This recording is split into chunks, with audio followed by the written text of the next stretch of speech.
કે સરકાર હોય એનો કોઈ પણ જાતનો ડર નથી રહ્યો। જે ગૃહ વિભાગ મુખ્યમંત્રી શ્રી ખુદ સંભાળે છે એ ગૃહ વિભાગની અસરકારકતા આજે બિલકુલ ખતમ થઈ ગઈ હોય એવી સ્થિતિનું નિર્માણ થયું છે। દાહોદની જે ઘટના આવી છે બહાર આપણા સૌના માટે શરમજનક અને દુર્ભાગ્યપૂર્ણ છે।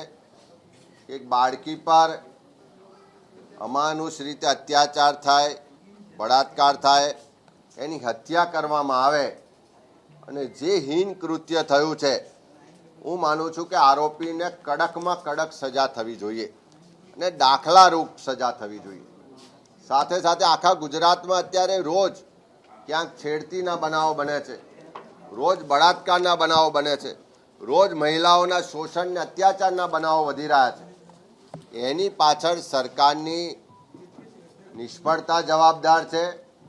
સરકારમાં બેઠેલા અધિકારીઓ કે જે પણ મંત્રી છે એમણે આમાં પ્રોએક્ટિવ રીતે ગુજરાતમાં મહિલાઓની સુરક્ષા અને સન્માન જળવાય એના માટે કાર્યવાહી કરવી જોઈશે।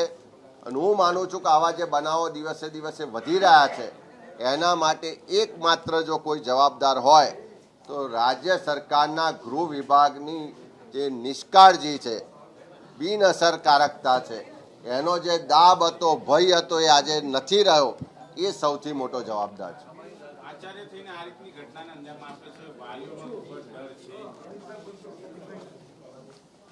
દાહોદની એક ઘટના આજે બની છે પણ સાથે સાથે છેલ્લા કેટલાય સમયમાં તમે જોશો તો ગુજરાતમાં આવી અનેક ઘટનાઓ બની છે। કેટલીક ઘટનાઓ બહાર આવે છે, કેટલીક ઘટનાઓ બહાર નથી પણ આવતી, પણ રાજ્ય સરકારને ગૃહ વિભાગને એટલો ડર હોવો જોઈએ, એટલી સતર્કતા હોવી જોઈએ, એટલું પ્રોએક્ટિવ એમની કામગીરી હોવી જોઈએ કે આવા બનાવો બનતા જ રોકી શકાય। હું માનું છું કે ગૃહ વિભાગ અને એમનું આખું તંત્ર ક્યાંક એમના સરકારી કાર્યક્રમોમાં વ્યસ્ત છે, ક્યાંક અમારા વિપક્ષના લોકોની જાસૂસી કરવા કે એમની પાછળ દેખરેખ રાખવામાં વ્યસ્ત છે, પણ એમની જે જવાબદારી છે કે ગુજરાતના લોકોને સુખ શાંતિ અને સલામતી સાથે જીવી શકે એ જવાબદારી નિભાવવામાં ગૃહ વિભાગ દિવસે દિવસે નિષ્ફળ સાબિત થઈ રહ્યું છે। રાજકોટમાં મારવાડી યુનિવર્સિટી છે ફરી વિવાદમાં આવી છે। કેમ્પસની હોસ્ટેલમાં રહેતી એક વિદ્યાર્થીની અન્ય વિદ્યાર્થીની સાથે જે રીતના ખરાબ વિડીયો છે એ ઉતારાયા છે અને એ મામલે ખૂબ જ ઉબાળો છે, શું કહેશો? મેં પહેલાં જ કીધું એમ કોઈ જગ્યાએ દુષ્કર્મ થાય છે, કોઈ જગ્યાએ પરીક્ષામાં ગેરરીતિઓ થાય છે, ડ્રગ્સ પકડાય છે, ખુલ્લેઆમ દારૂ વેચાય છે, ખુલ્લેઆમ દાદાગીરી, ધાક ધમકી ને મારઝૂડના બનાવો બહાર આવી રહ્યા છે।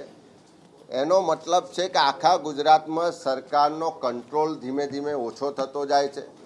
જે પોલીસ પ્રશાસન સરકારનો ડર હોય, કંટ્રોલ હોય એ ઓછો થતો જાય છે અને જે ખાનગી યુનિવર્સિટીઓ છે એની પર પણ સરકાર કે શિક્ષણ વિભાગનું જે મોનિટરિંગ હોય, જે કંટ્રોલ હોવો જોઈએ એ પણ રહ્યો નથી।